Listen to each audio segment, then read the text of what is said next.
Je vous accueille chacune et chacun avec grande joie, avec beaucoup de reconnaissance, car je sais que vos agendas sont très convoités.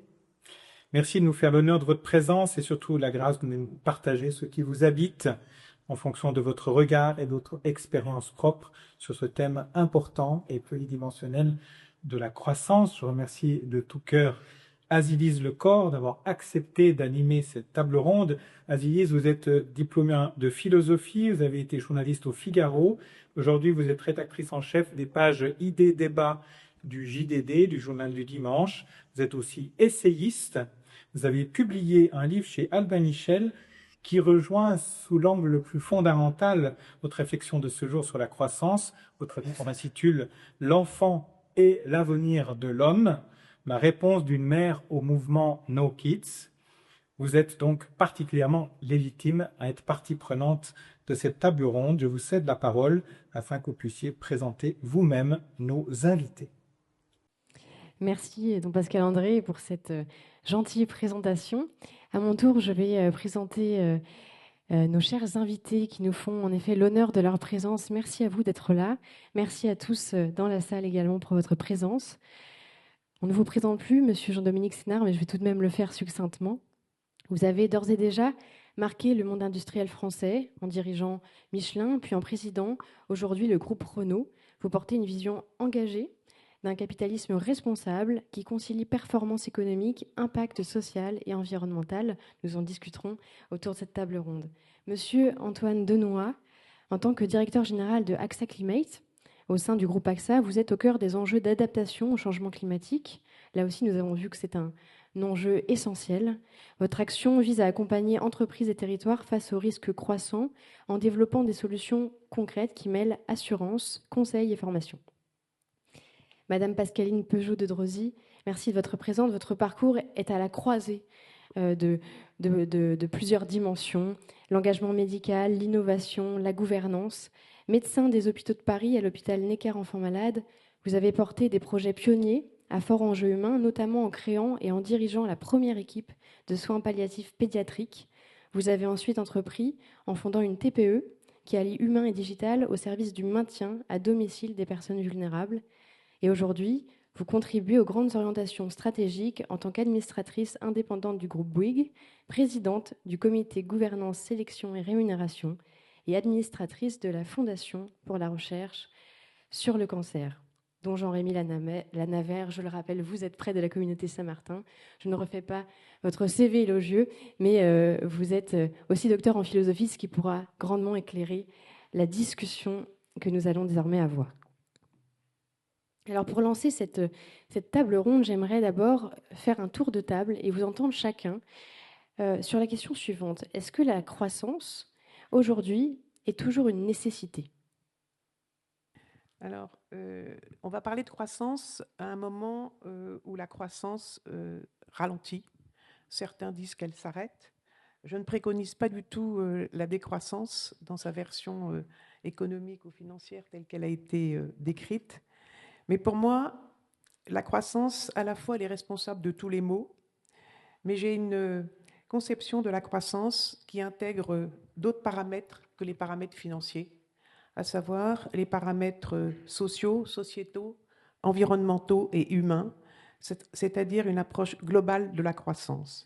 Cette croissance a donc plusieurs facettes qui vont aboutir à un équilibre et qui se met en place selon les époques. Je pense que la croissance est dévastatrice si elle n'est pas équilibrée entre tous les paramètres que j'ai cités. On continue le tour de table. Monsieur Antoine Alors, Denoy. on est appelé à la déconstruire, cette notion de croissance. Donc, ce qui est intéressant, c'est de discerner qu'est-ce qu'il y a autour et quelles règles mettre en place pour qu'elle soit saine et qu'elle aille dans le sens du développement de la vie. Moi, derrière la croissance, je vois le nombre. Et ça m'avait frappé parce qu'enfant, j'avais lu adolescent, je ne vais pas trop frimer, j'avais lu un bouquin de Gaston Bachelard qui parlait de l'ivresse qu'on a tous à voir les nombres grandir. Je ne sais pas si vous l'avez. Et donc, ça interroge aussi quel nombre on a envie de faire grandir. Il y a une lecture aussi intéressante qui est le traitement par le pharaon, hein, l'Égypte, avant l'Exode, du peuple juif. Et il leur fait faire des briques. Toujours plus des briques, toujours plus de briques. Hein. Donc ça, c'est de la productivité qu'on peut opposer à la fécondité. Mais fondamentalement, pour moi, la vraie question de la croissance, c'est quel nombre on a envie de faire croître, à quelles conditions. Et en tant qu'assureur, parce que c'est quand même la casquette que je prends aujourd'hui devant vous, eh bien, il est de notre responsabilité de rappeler qu'il y a certaines limites à la croissance. Et derrière le nombre, il y a les choses réelles. Et les choses réelles, ça s'appelle de l'eau, ça s'appelle des produits chimiques, ça s'appelle du carbone dans l'atmosphère, et ça forme ce qu'on appelle les limites planétaires. Je pense que vous les avez tous en tête, je ne vais pas vous les énumérer, en plus je risquerais d'en oublier quelques-unes. Il y en a 8 ou 9, il y en a 9, et on en a déjà cassé collectivement 6 ou 7. Et donc ce sont des cycles naturels dont on a brisé et cassé la dynamique. Et donc la croissance, évidemment, le nombre, le faire croître, ça semble évident, ça va dans le sens du développement. Par contre, le faire croître dans certaines limites, qui sont les limites réelles que nous impose la planète telle qu'on l'habite. Et puis le problème du nombre, c'est l'exponentiel. Et donc il y avait un chiffre qui m'avait frappé et dont je témoigne aujourd'hui, et puis après je laisserai la parole, c'est tout l'enthousiasme qu'on a pour le recyclage. En fait, le recyclage, c'est très bien. Les nombres relatifs, c'est bien. Les ratios de recyclage, c'est très bien. Mais à partir du moment où on met dans le système de la croissance, ça peut très vite servir à rien. L'aluminium, alors là, je fais attention parce que j'ai un philosophe, un industriel à gauche et à droite. Le taux de recyclage de l'aluminium, on m'a dit qu'il était très élevé, aux alentours de 80-90%. Si vous mettez dans le modèle une croissance de la production d'aluminium de plus de 1%, ça ne retarde que de quelques semaines, quelques mois, la raréfaction de la ressource à l'échelle planétaire dans les prochaines décennies, dans les prochains siècles. Et donc il faut aussi traiter notre biais cognitif qu'on a sur les nombres. On n'aime pas les statistiques fondamentalement, même si on est pour quelques-uns des ingénieurs. Et donc fondamentalement, les nombres, quand il y a l'exponentiel qui se met en place, les choses se dégradent très très rapidement. Et donc il faut aussi discerner ce rapport entre le nombre qui croît et les efforts qu'on fait de durabilité et d'intégralité aussi par ailleurs. Merci Monsieur Sénard. Oui, alors évidemment, beaucoup de choses ont été dites et je veux dire que j'étais impressionné par l'introduction que vous nous avez faite, qui était, non, franchement, remarquable. Merci de ça. Et ce qui démontre d'ailleurs une chose, c'est que la question que vous venez de poser est extrêmement complexe. C'est-à-dire qu'on ne peut pas y répondre en 2 mots. Simplement, si on devait vraiment choisir, je dirais que, évidemment, la croissance est un peu intrinsèque à la nature humaine, et vous l'avez un peu développé de ce côté-là. Elle est, de mon point de vue, nécessaire. Ce n'est simplement pas une fin en soi. Et à partir de là, on peut développer le thème parce que, comme je l'ai dit, il est profond et complexe. Parlons-nous de croissance économique, parlons-nous de croissance humaine, parlons-nous de croissance, je dirais, au sens beaucoup plus large.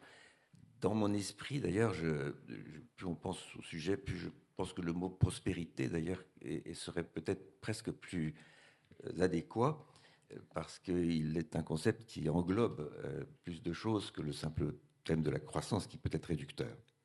Alors à ce stade, voilà où j'en suis, je dirais pour moi, ce n'est pas une fin en soi, mais c'est un moyen nécessaire pour atteindre justement une forme de prospérité qui englobe la question humaine autour de la question économique. Et pour moi, c'est un ensemble complet.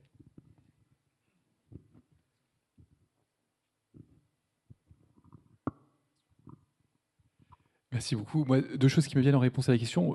La première, c'est que j'ai l'impression que si on dit que ça n'est plus d'actualité, ça voudrait dire, par exemple, sous nos latitudes, eh bien, même le point de vue économique, ça va, le travail est fait, tout le monde est parvenu à la prospérité. Je trouve qu'il y a quelque chose de complètement décalé à dire que c'est le cas, puisque c'est pas vrai, et que comme si finalement c'est bon, tout le monde était parvenu à un certain stade de bien-être économique, encore une fois par exemple dans notre pays, et donc on n'aurait plus besoin de continuer, alors que encore une fois c'est passé à côté de centaines de milliers de personnes qui ne sont pas encore dans une situation où eh bien, elles peuvent bénéficier de conditions économiques satisfaisantes. Et puis le deuxième point qui me vient, c'est vrai que, pour rebondir sur ce que disait Antoine, c'est vrai qu'associé à la notion de croissance, il y a la notion de quantitatif, de chiffres.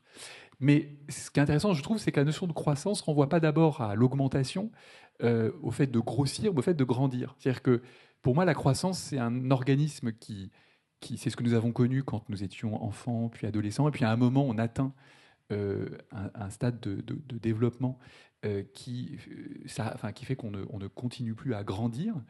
Et puis après, ce qui peut arriver, mais je ne fais pas du tout allusion à des situations réelles, après, ce qui peut arriver, c'est qu'on grossit. C'est-à-dire qu'après avoir grandi, on grossit. Et c'est vrai que souvent, quand on pense à la croissance, on pense au fait de grossir.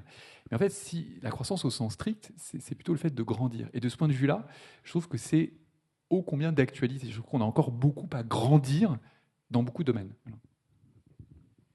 Il y a un entrepreneur, un dirigeant d'une entreprise que vous connaissez tous qui s'appelle Nexence. Encore une fois, je prends le risque de le citer parce que je l'avais interrogé pour un programme de formation, qui avait expliqué aussi, qui s'était posé la question. Ce qui est intéressant, c'est que sa boîte était en crise. Je vais caricaturer un peu le propos.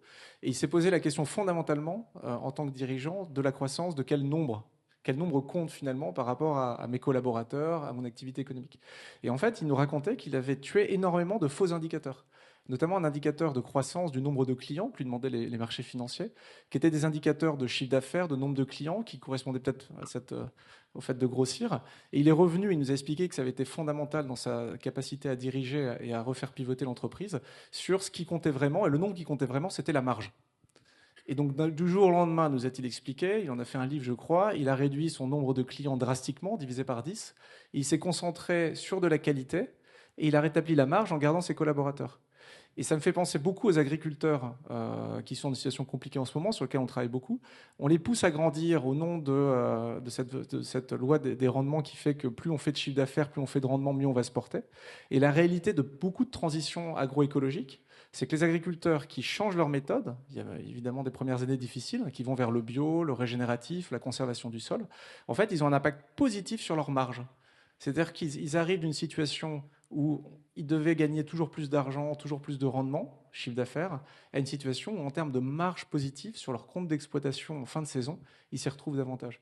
Et donc, ça me fait penser aussi l'écho qu'on a sur, in fine, en tant que dirigeant, quel nombre on a envie de faire croître. Et ça a beaucoup d'implications, en effet. Et opposer les indicateurs qui sont regardés, mais pas forcément très utiles, au nombre qui compte vraiment, nous rapproche peut-être d'indicateurs qui ont plus de sens pour les collaborateurs et l'activité économique.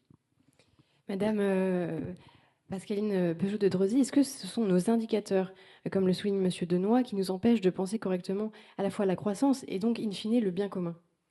Mais il y a des indicateurs pour lesquels on ne va pas pouvoir avoir une mesure précise.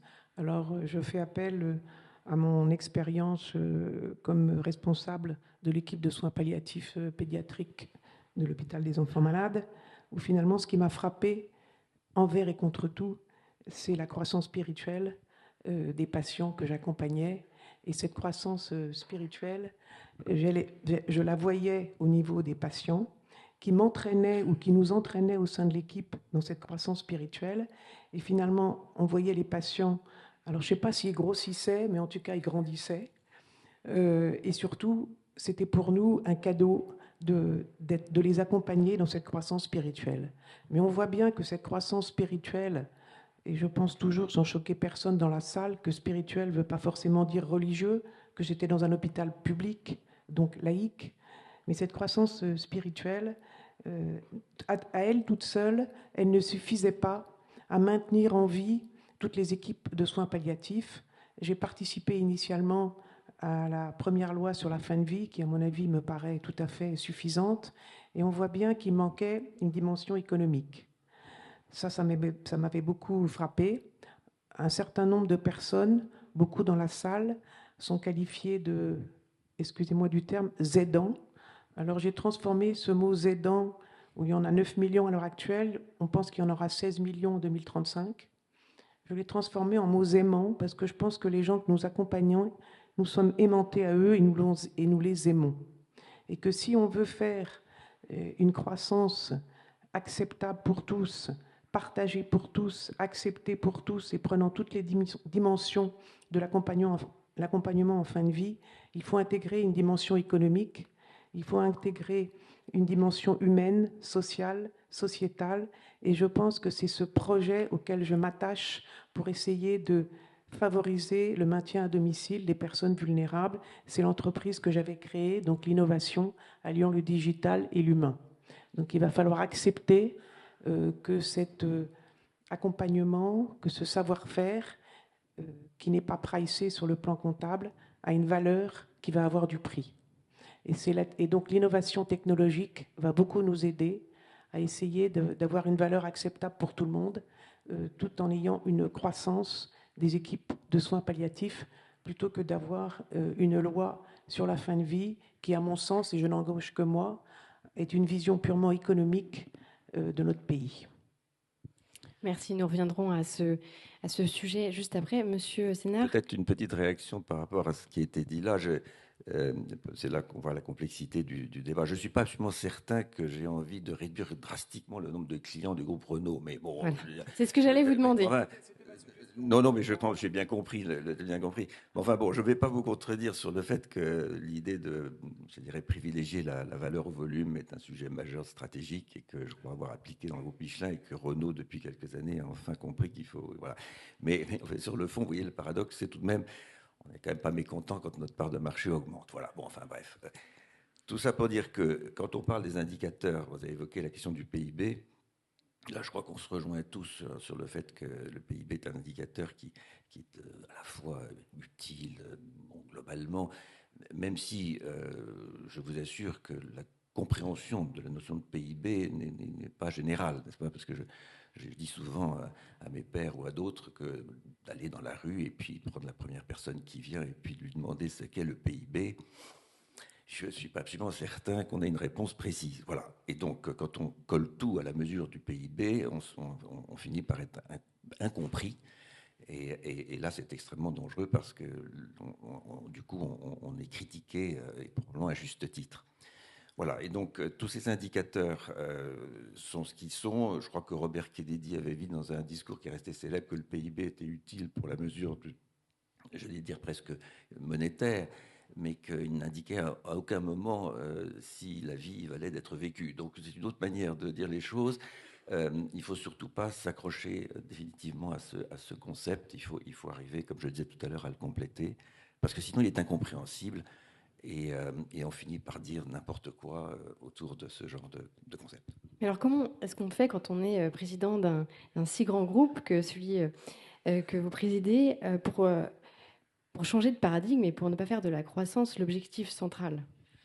Si vous voulez, c'est un peu le sujet du contexte dans lequel se trouve cette notion de croissance. Parce que, à la fois, le concept est compliqué en soi, mais en plus, le contexte dans lequel cette croissance peut se dérouler est très différent dans le monde aujourd'hui. Dans un groupe mondial, d'ailleurs, ça pose la question de la compréhension, je dirais, internationale du sujet. Je vise en fait la notion de capitalisme qui est, comme je le dis souvent, un caméléon qui est en fait extraordinairement varié comme concept. Vous savez qu'il y en a en gros 3 ou 4 dans le monde aujourd'hui. Je ne vais pas refaire l'histoire du capitalisme, même si je vous encourage à l'étudier parce que c'est absolument passionnant. Aujourd'hui, nous avons 3 types de capitalisme. Le grand capitalisme dit anglo-saxon, que je qualifierais de capitalisme né de l'école de Chicago, Friedman, etc., des années 70, qui a été indiscutablement dominant dans le monde anglo-saxon aujourd'hui, et qui a au fond, comme principe, de voir dans la croissance une croissance économique pure et simple, sans se préoccuper trop des questions d'intérêt général ou du bien commun. Je résume un peu, mais enfin, en fait, c'est ça. Et ce qui est d'ailleurs souvent une souffrance pour un dirigeant comme j'ai pu l'être, comme je le suis, de me retrouver en face des capitalistes anglo-saxons purs et durs qui, de temps en temps, littéralement, me portent à une forme de gêne, si vous voulez, terrible dans l'argumentation qu'on peut avoir, parce que leur focus est terriblement limité. Vous avez le capitalisme d'État, qui est le capitalisme qu'on pourrait qualifié de chinois, parce qu'il est un capitalisme extrêmement agressif, mais qui est au service d'institutions absolument pas démocratiques. Et donc là, vous avez une autre conception où la croissance est une espèce de mécanique forcée pour essayer d'apporter une forme de bien-être à la population, mais qui est un bien-être purement économique, sans aucune espèce d'autre donnée. Et puis vous avez le capitalisme responsable, celui dont nous avons déjà pas mal parlé en fait depuis le début, qui est celui pour lequel je milite depuis très longtemps, et qui est celui qui consiste à dire qu'en effet, nous sommes là pour faire des profits, oui, parce que sinon les entreprises ne survivraient pas, mais que si nous ne faisions que cela, nous perdrions notre âme. Je rejoins d'ailleurs en cela Ford, dans les années 30, qui disait exactement la même chose. C'est intéressant d'ailleurs de l'évolution du capitalisme anglo-saxon, mais vous voyez que pour moi, c'est un principe fondamental que nous ne pouvons pas vivre avec simplement le principe de créer du profit. Il faut bien entendu intégrer toutes les dimensions humaines, sociales et environnementales. C'était l'objet d'ailleurs du du premier rapport que j'ai écrit avec Nicole Nathan en 2018 sur le rôle de l'entreprise. Voilà. Donc ça dépend beaucoup du contexte. Et vous voyez que lutter pour le développement du capitalisme responsable, qui est quand même celui qui nous unit tous aujourd'hui d'une manière ou d'une autre, c'est un sacré défi, parce que nous sommes entourés de puissances extraordinairement, je dirais, importantes, qui aujourd'hui ont plutôt tendance à nous dominer qu'autre chose, et que la réaction par un capitalisme responsable est aujourd'hui quand même très minoritaire dans le monde. Donc c'est heureux qu'on en parle, c'est heureux qu'on soit là ensemble, parce que c'est un défi considérable. Donc Jean-Rémy Lanaver, est-ce que vous pensez que la croissance matérielle risque, dans son principe même, de nous faire basculer vers une décroissance humaine? Est-ce que c'est ce que nous vivons dans les pays développés, en tout cas? Alors, c'est vrai que c'est souvent ce qu'on entend, cette idée que finalement, la croissance économique ou la prospérité apporte d'elle-même je dirais, une forme de matérialisme et de comment dirais-je, oui, de déshumanisation au sens de perte d'une dimension de profondeur. Mais en fait, c'est toujours une idée qui m'a paru étrange parce que normalement, enfin, on en a tous fait l'expérience, c'est précisément quand un certain nombre de besoins économiques sont satisfaits qu'un espace peut être dégagé pour autre chose. C'est-à-dire que, et quand ça n'est pas le cas, on voit bien que la satisfaction de ces besoins économiques prend une place absolument considérable et empêche précisément le développement d'autres composantes de la personne. Et donc, ce que je me dis, c'est qu'il n'y a pas du tout de corrélation, en tout cas en soi, même si dans les faits, c'est vrai que malheureusement, il y a cette loi aussi qui veut que comment dirais-je, le gain appelle le gain, et donc forcément il y a une forme de monopolisation de l'attention par ça. Mais de soi, je pense pas du tout, au contraire. Et on le voit bien aussi dans la qualité humaine de vie, on voit bien à quel point des formes très humaines de vie dépendent de conditions économiques qui, si elles ne sont pas remplies, eh bien, il y a une déshumanisation, enfin, où il y a un manque d'humanité. Donc, ce que je dis, c'est que cette corrélation-là, à mon avis, doit être fermement critiquée parce que autrement on a le sentiment que promouvoir la croissance économique, c'est nécessairement aller vers des conditions moins humaines d'existence, que je pense faux. Pascaline Peugeot de Drosy, dans votre pratique médicale, vous avez vu, vous, les effets concrets de notre modèle de croissance sur la santé. Qu'est-ce que vous en retirez? Alors, je voudrais simplement revenir, faire un petit pas de côté sur mon parcours que j'ai trouvé que vous aviez décrit de façon beaucoup trop généreuse. Au contraire, je D'un pense que côté, j'ai pas parce passé assez de temps dessus. je dirais qu'il y a eu aussi des échecs, des difficultés, et en même temps, il y a eu des opportunités, des chances que j'ai souhaité saisir. Donc, comme vous avez compris, je suis née dans une grande famille de l'industrie automobile, et je rêvais d'être ingénieur pour candidater dans cette entreprise. Mais à l'époque, on m'a dit qu'il n'y avait pas de place pour les femmes dans cette entreprise familiale. Donc, j'ai décidé de prendre une voie de traverse et je suis rentrée en médecine. Donc, on sent bien le mot vocation dans rentrer en médecine, tout en restant perfusée de cette aventure industrielle familiale. Et puis, j'aime bien citer une phrase que mon père, à qui je dois beaucoup, m'a dit à ce moment-là: si tu es animé par la passion, tu y arriveras toujours. Et donc, c'est ainsi que j'ai piloté des projets innovants et précurseurs à enjeux humains lourds pendant plus de 25 ans, mus par un double objectif qui était vraiment mon objectif initial, que Jean-Dominique peut-être qualifierait, sans, j'allais dire, abîmer son vocabulaire, la maîtrise des coûts et la qualité de vie des patients, de surcroît des enfants, puisque je suis en pédiatrie. Alors, si on fait un peu d'histoire, à l'époque, est-ce qu'on parlait de modèle économique de l'hôpital? Initialement, la prise en charge des malades était assurée par des congrégations religieuses, puis dans des hospices. On parlait donc de vocation et pas encore de quête de sens. Puis, le ratio actif-retraité, qui était de 4 en 1960, est passé à 2,5 en 85. Je crois qu'il doit être autour de 1,4. Donc, il a fallu repenser le modèle économique de l'hôpital. On est passé au prix de journée, qui intégrait un peu d'extra-financier ou de non-financier et du financier. Et devant l'explosion du prix des médicaments, des technologies d'aide au diagnostic, je citerai les radios, les échographies, les scanners, tout ce qu'on voit à l'heure actuelle, a été mis en place la tarification à l'activité, la fameuse T2A. Et à ce moment-là, on a vu une financiarisation totale de la prise en charge de la santé. Et on a vu donc un basculement dans le financier, dans le contexte où l'économie ne pouvait plus porter l'hôpital. Et ça a généré des tensions énormes entre la logique économique et la qualité des soins.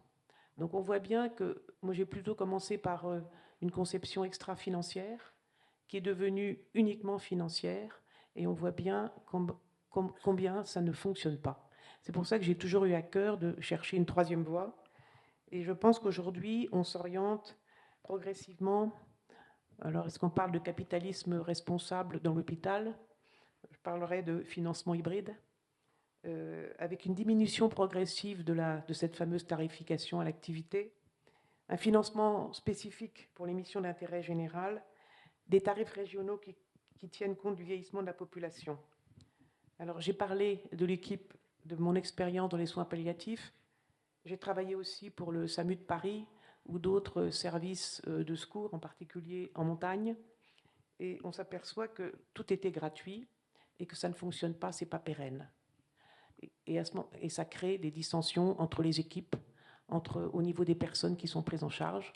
Et à ce moment-là, on m'a demandé de revoir le modèle économique de ces services de secours, de façon à ce que, certes, ils soient plus gratuits, mais ils soient accessibles à tous. Et à ce moment-là, ça n'a pas été facile d'imposer ça à nos politiques, et ce n'est pas encore fait. Mais je pense que cette troisième voie, c'était l'intégration de téléconsultations encadrées, de l'intelligence artificielle dans l'aide au diagnostic en urgence, et en fait de l'insertion de l'intelligence artificielle à des étapes clés de la chaîne de valeur. Donc cette accessibilité à tous, je pense, permet un modèle de robustesse durable. Je ne sais pas si on peut parler de performance quand il s'agit de la santé ou de croissance économique, mais je dirais que c'est de la robustesse durable. Comme dit Olivier Chamand, qui développe ce concept, la robustesse durable, c'est comme un roseau, il plie mais ne rompt pas. Et puis, on voit apparaître des nouveaux modèles économiques, donc il faut être plein d'espoir, de certains services hospitaliers, hôpital même, plutôt privés, qui anticipent les hospitalisations, ce qui permet qu'on a une optimisation des process dans le parcours du patient, mais du coup, ça dégage du temps pour les soignants qui ont un management bienveillant, avec confiance et qui sont responsables de leurs patients. Et du coup, les patients vont mieux. Donc, c'est ce modèle que j'essaye de développer, c'est-à-dire réconcilier l'extra-financier et le financier pour une robustesse durable. Et puis, dans mon première responsabilité à l'hôpital Necker, on m'avait demandé d'essayer de réduire le nombre de lits d'hospitalisation classique. Et pour moi, ça me paraissait impossible.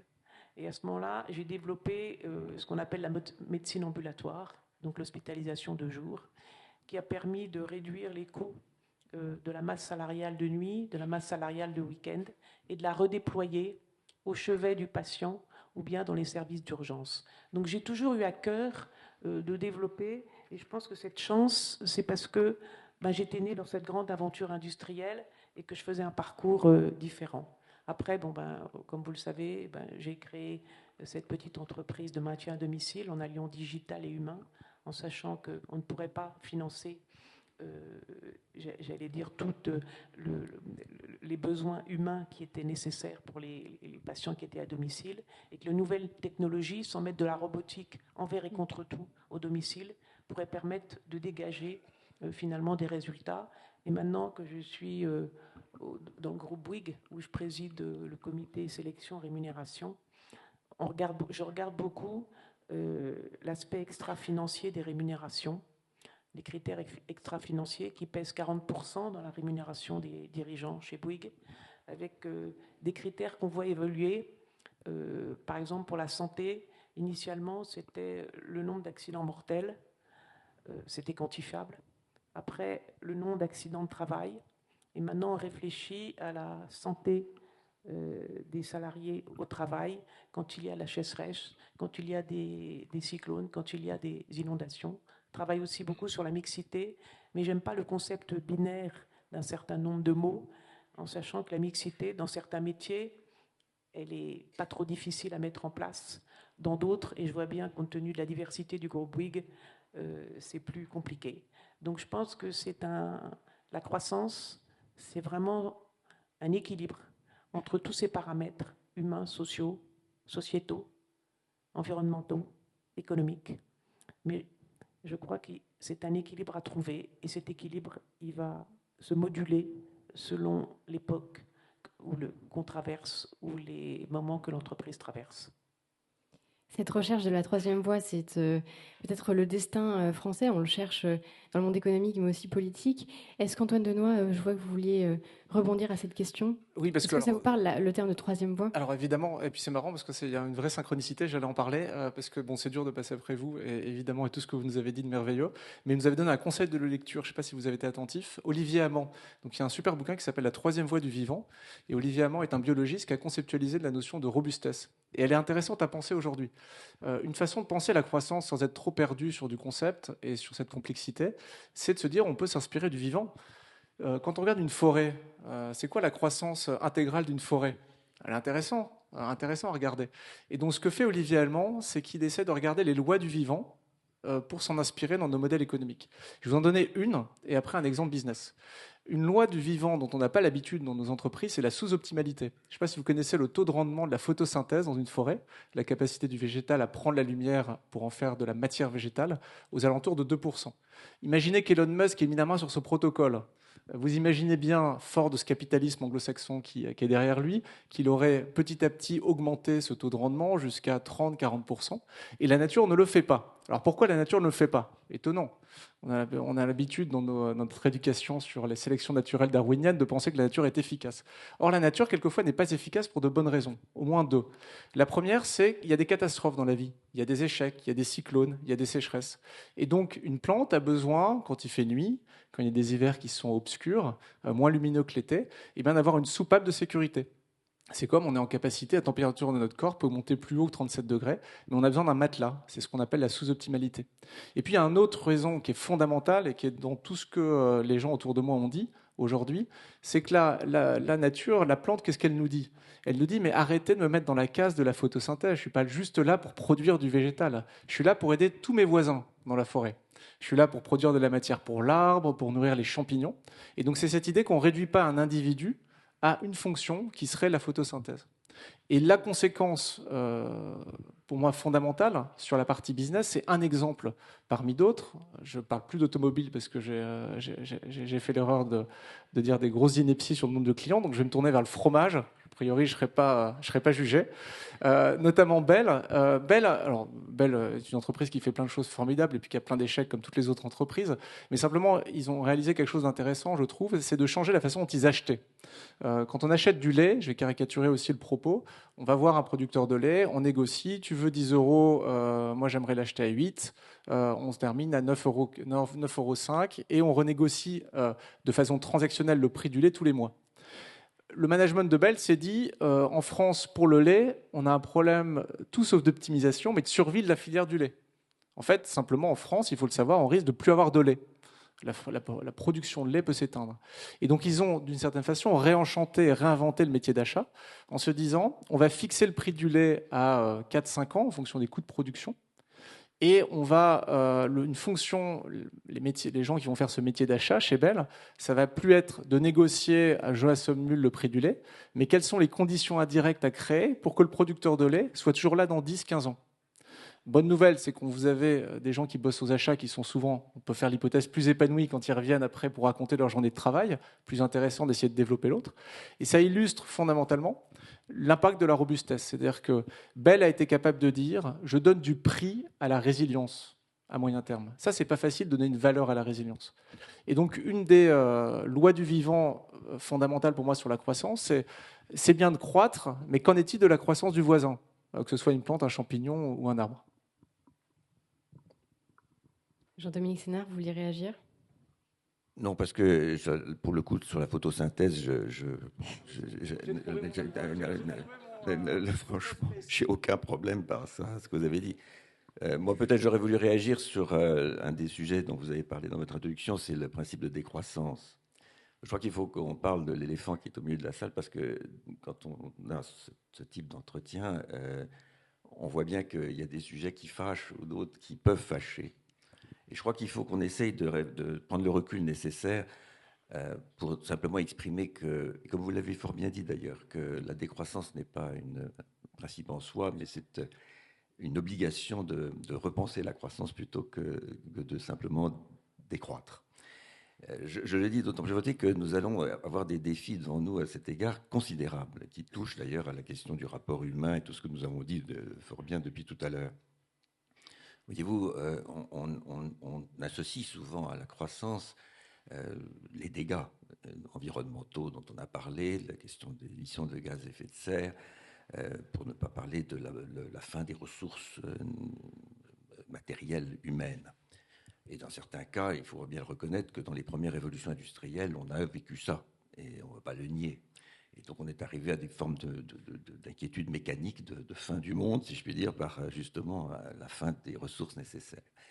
Et puis ensuite, on a vu évoluer les choses de façon très, très, très claire, qui est que dans certains pays que vous avez qualifiés de développés, mais enfin bon, qu'on peut peut-être, je dirais, généraliser un peu plus, où on a les progrès de la technologie, qu'on n'a pas abordé du tout depuis tout à l'heure, au fond, ont permis, non pas forcément d'inverser la chose, mais quand même de donner une autre perspective à la notion de croissance. Parce que voyez-vous, quand on regarde les faits, même si on oublie le contexte actuel de l'écume, de l'actualité, etc., on regarde les pays occidentaux en général, que ce soit les États-Unis ou l'Europe, on voit que dans les 20 dernières années, au fond, la croissance a été assez forte, même très forte aux États-Unis. Et dans le même temps, objectivement, c'est simplement les faits qui le montrent, il y a eu une baisse très significative de la consommation d'énergie, il y a eu une baisse très significative de l'émission des gaz à effet de serre, pour ne citer que ces exemples, et je vous inonde pas de chiffres parce que ça ne sert à rien, mais ça a été le cas aussi en Europe, aujourd'hui, on le voit d'ailleurs depuis quelque temps, ou même dans notre pays. La baisse des émissions de gaz à effet de serre était de l'ordre de 30% dans les 20 dernières années. Donc, je sais pas, tout ça est important. Et malgré tout, la croissance était là, même si elle était plus faible qu'aux États-Unis. Dans le même temps, vous avez un certain nombre de pays où ce phénomène n'est pas encore arrivé, mais il est en train d'arriver. Je pense par exemple à la Chine. Dans les moments que nous avons traversés, les 10 dernières années, l'Inde, la Chine ont été parmi les plus grands pollueurs de la Terre. Ils continuent d'ailleurs aujourd'hui à ouvrir des mines de charbon, etc. Mais il y a une forme d'inversion qui est en train de se faire. On le voit en Chine, c'est très clair. Et là, je pense que nous allons donc pouvoir bientôt, j'espère à terme, dire que globalement, le principe de décroissance n'est pas considéré parce que la croissance permet de financer le progrès technologique qui lui-même, dans un cercle vertueux, permet au fond, d'améliorer notre environnement. Je dis ça parce qu'il faut faire très attention à ce principe de décroissance. N'oublions jamais qu'il va falloir nourrir la population de la Terre qui grandit aujourd'hui de façon massive et dans certaines régions, vous le savez, en Afrique, de façon considérable, et que financer tout cela, nourrir la Terre, je veux dire, ça va demander de la croissance. Et donc, je me permets juste de dire cela parce qu'il faut faire très attention. Et les propos du pape François étaient extrêmement sensés, extrêmement précis, mais il faut bien les regarder dans le fond, parce que sinon on risque une mauvaise interprétation qui serait désastreuse, n'est-ce pas? Voilà, c'est un peu sur quoi je voulais réagir. Alors peut-être un dernier point. Quand je disais que nous sommes devant des défis énormes, je partage avec vous une nouvelle inquiétude petite musique de fond qui commence à se matérialiser, me semble-t-il, à travers cette nouvelle, je dirais, révolution, entre guillemets, industrielle, qui est l'arrivée de l'intelligence artificielle. Vous voyez, dans le cycle que nous voyons là, on voit tout ce que l'intelligence artificielle va nous apporter de beau et de bon, et je ne vais pas insister là-dessus parce que je ne voudrais pas paraître résistant. Au contraire, d'ailleurs, les groupes industriels, le nôtre en particulier, Peugeot, d'autres, etc., utilisent massivement l'intelligence artificielle dans nos usines, partout, etc. Ce que je dis là, c'est simplement que, attention, et les grands promoteurs de l'intelligence artificielle le disent eux-mêmes, donc c'est de leur bouche que je l'entends, c'est pas moi qui le dis. Nous sommes devant un moment où la consommation de matière, en particulier l'eau, l'énergie, pour faire fonctionner et, je dirais, cette intelligence artificielle et surtout permettre de la développer comme nous l'entendons aujourd'hui, va devenir un problème et probablement plus à court terme qu'on ne le croit.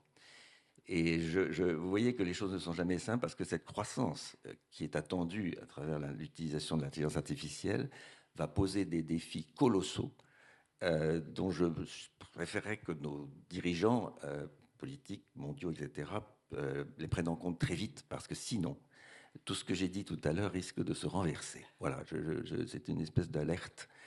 Et cette alerte est malheureusement, je crois, à court terme. Je ne voudrais pas insister trop, mais au-delà de cette question environnementale, la question du problème social que va poser l'intelligence artificielle, et la question est quand même très ouverte. Je ne voudrais pas qu'on la ferme ici, mais là aussi, elle est relativement à court terme. Et je fais part de mon inquiétude personnelle, et je sens que nous avons devant nous un énorme défi, qu'il est notre devoir d'anticiper le plus vite possible. Je reconnais que ce n'est pas évident, qu'il faut des moyens pour cela, parce que si nous ne le prenons pas au sérieux, je pense que ce que expriment publiquement et même en privé de façon beaucoup plus forte les dirigeants actuels des entreprises d'intelligence artificielle va se réaliser, et nous allons avoir des soucis. Nous pourrons nous retrouver sur cette scène avec un contexte très différent. Voilà. Antoine Denoy, j'aimerais vous faire réagir à cette question de l'utilisation des ressources et donc peut-être aussi du terme de décroissance, c'est-à-dire est-ce qu'il faut, dans certains secteurs, là nous avons parlé de l'intelligence artificielle, nous y reviendrons après, mais est-ce qu'il faut accepter de décroître à des lieux extrêmement ciblés? Alors justement, le lieu et le temps. C'est-à-dire qu'un des enjeux actuels du débat, c'est on s'affronte sur des concepts comme pour ou contre l'énergie renouvelable, pour ou contre la climatisation.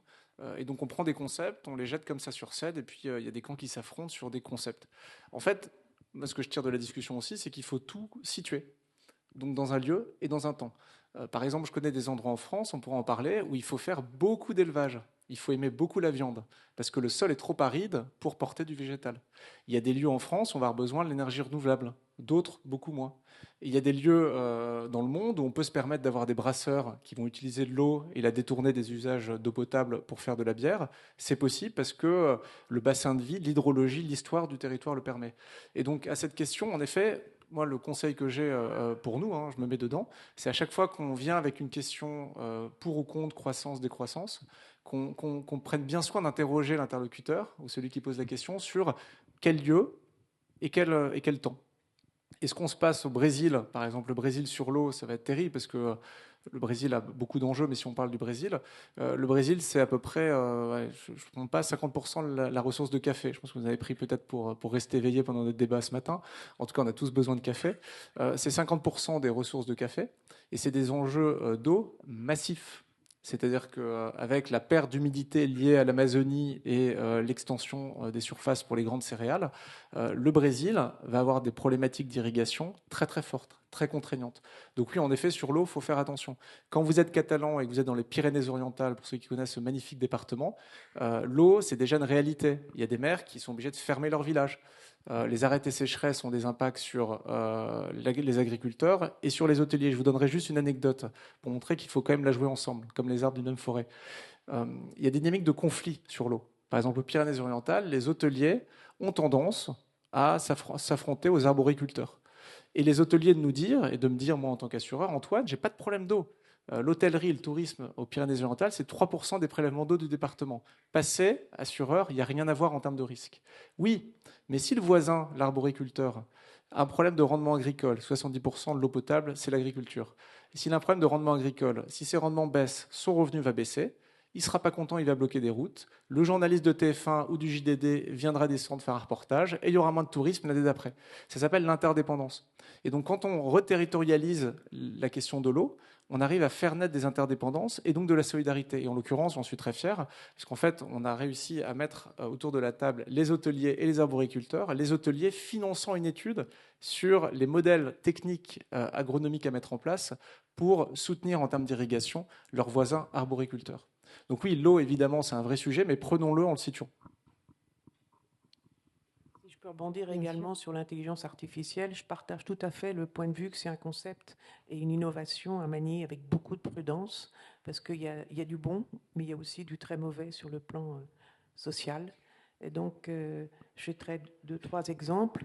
Chez Veolia, par exemple, au niveau des stations d'épuration, ils ont mis des systèmes d'aérateurs pour essayer d'assainir l'air. Et ces aérateurs sont commandés par l'intelligence artificielle qui fait qu'ils ne se mettent en route que quand il y a un niveau de volume de flux à épurer qui est trop important. Donc on essaye de réguler un peu finalement l'empreinte sur le climat. Il y a beaucoup d'innovations sur, je suis d'accord avec l'interdépendance et la prise en charge globale d'un certain nombre de systèmes, mais il y a aussi, il faut compter sur l'innovation. Beaucoup, on l'a vu à l'heure actuelle dans les conflits du Moyen-Orient, d'innovation sur la désalinisation.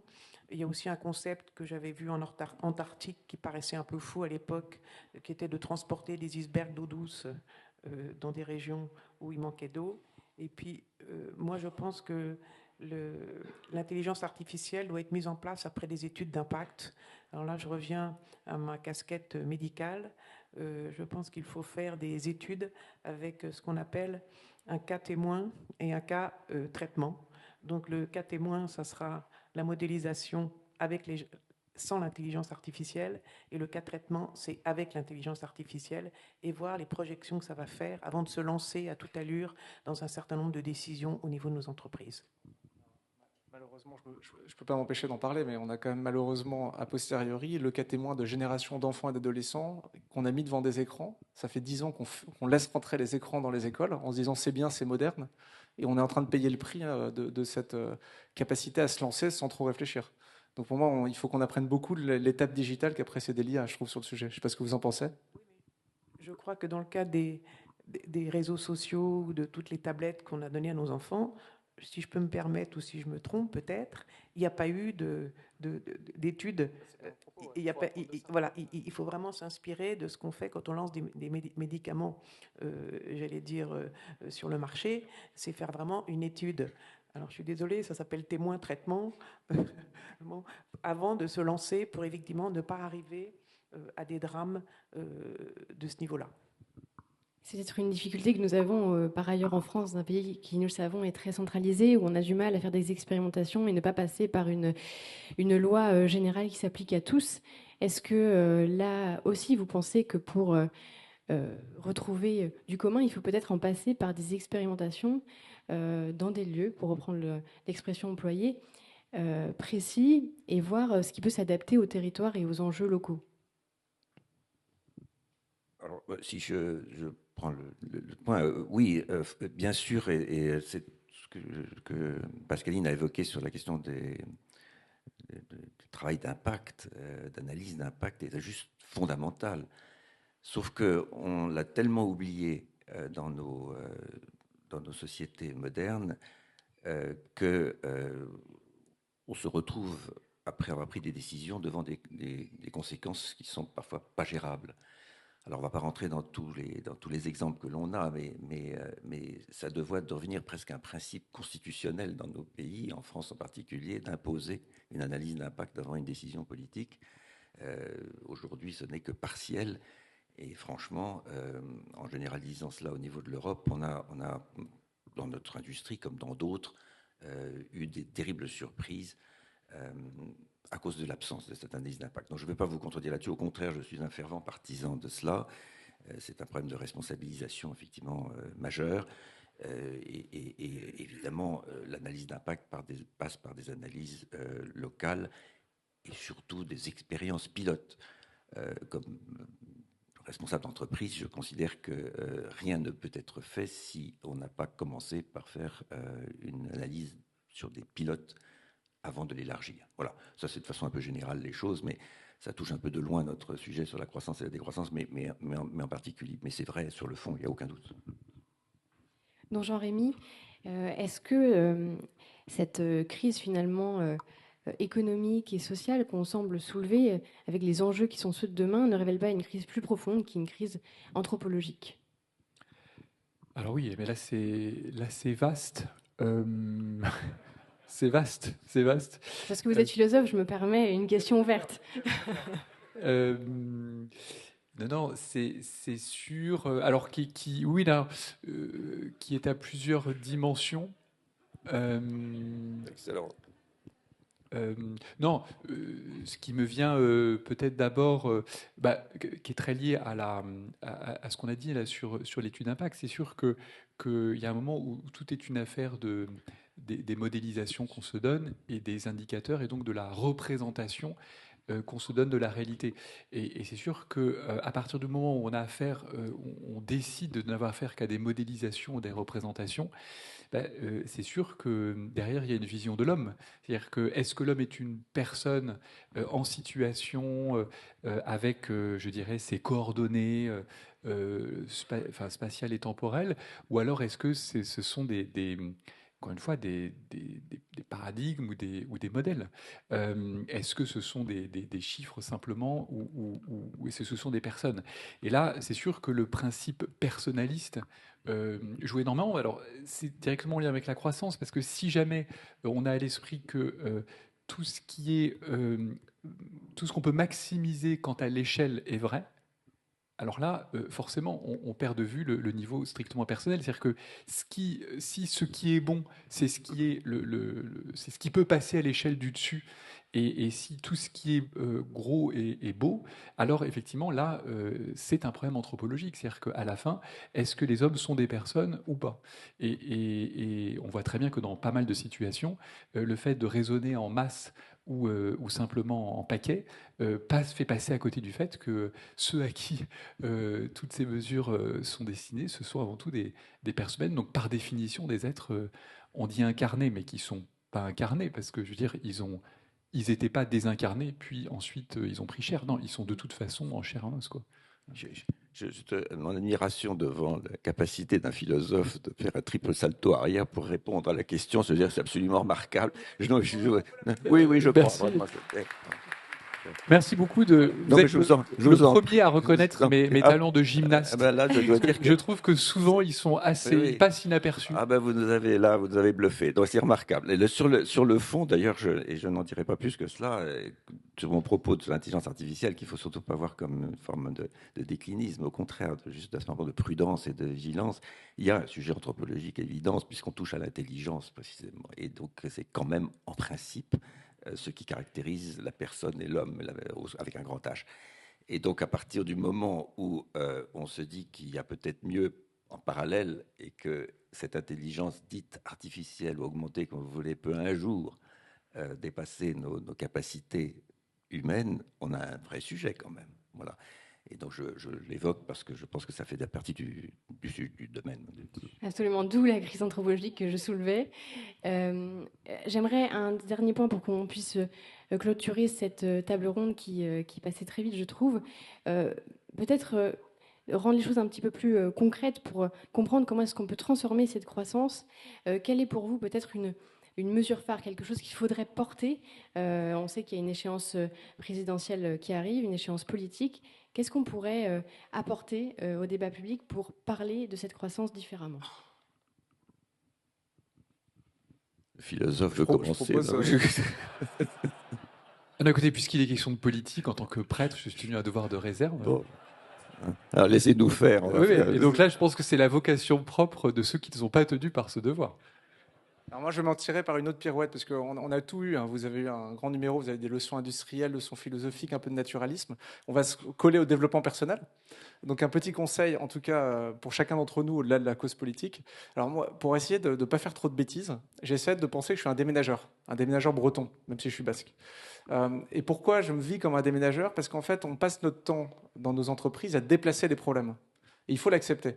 Et donc, il faut se méfier de vouloir apporter une solution à un problème, parce qu'on est devant des systèmes complexes où tout est interrelié. Et je vous donnerai un exemple qui est la climatisation. J'ai encore des gens qui viennent me dire « Antoine, t'inquiète pas, j'ai des centres commerciaux, c'est une opportunité, hausse des chaleurs, plus de fraîcheur chez moi grâce à la clim, les gens vont venir et acheter. » C'est un déménageur, il ne le sait pas. C'est-à-dire qu'il va déplacer l'air chaud de la clim dans ses magasins pour le voisin, pas très sympa, et puis ça va nécessiter de l'énergie fossile, et donc il va aggraver le problème d'origine.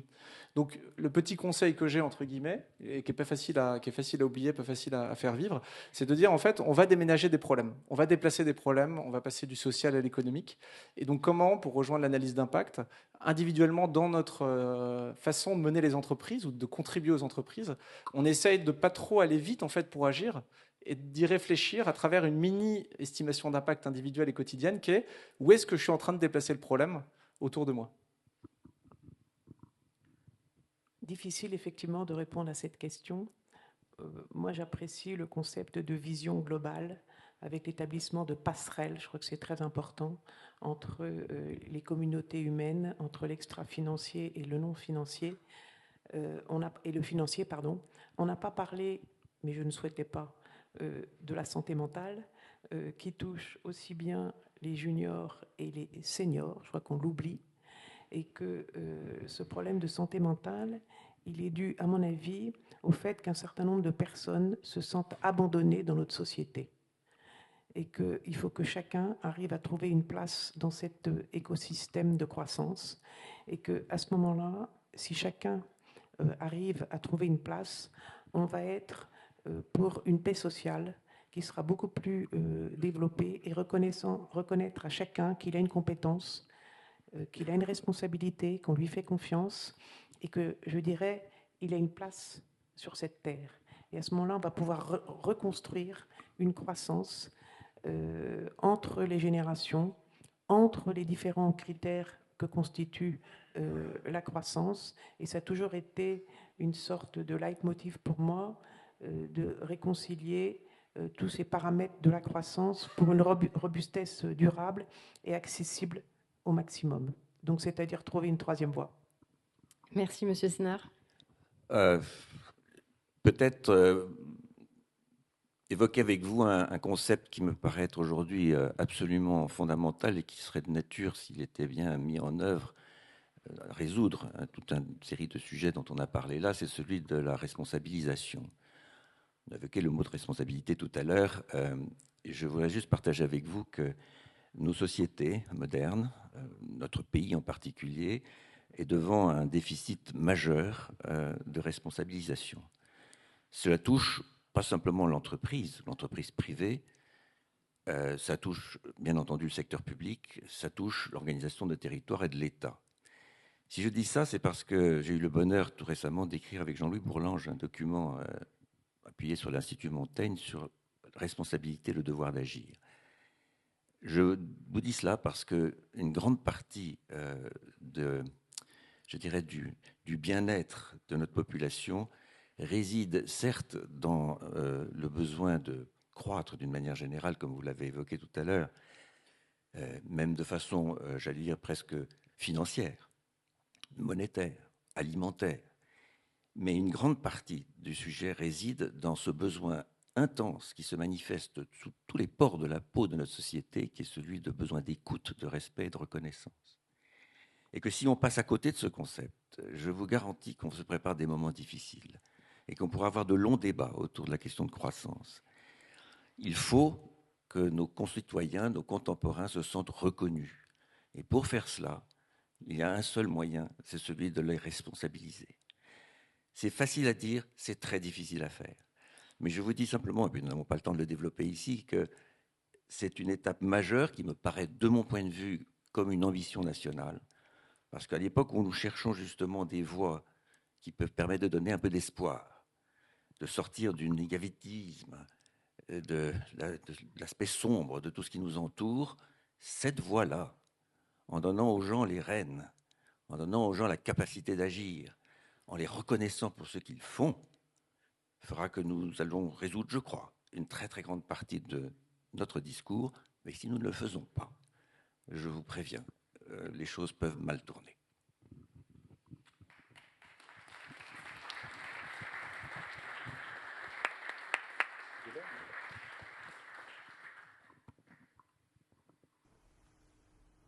Mais comme vous, Aziz, j'ai trouvé ça passer très très vite.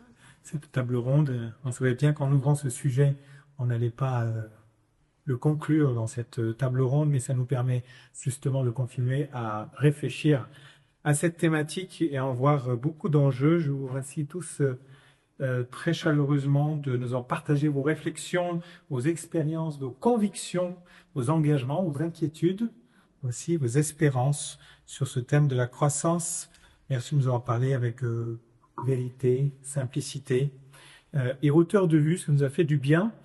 Merci de nous avoir enrichis de tout ce que nous avez partagé et puis à nous tous maintenant de partager pour enrichir les autres. Donc un immense merci à vous quatre. Merci beaucoup à Élise aussi. Et chers amis, nous terminons maintenant cette première séquence. J'en profite pour redire notre profonde gratitude à nos partenaires qui rendent possible cette journée. Mesca Vandari Gestion, Credo Lending, Loire Patrimoine, Del Sol Avocat, Ad Aeternam Gestion de Patrimoine, Ailtera à l'Est, La Financière de l'Échiclée, Florent Ferry, Crédit Coopératif, Esfin Gestion et Ecofi. Je vous invite à profiter du cocktail pour aller les rencontrer. Ils sont répartis sur 2 endroits à ce niveau-là ou au premier étage. Passons maintenant à notre cocktail déjeunatoire. Belle occasion pour le rencontrer, faire connaissance, échanger, témoigner, encourager, soutenir tout cela avec le sourire et dans la joie. Et nous nous retrouvons ici à 13h50. Merci beaucoup.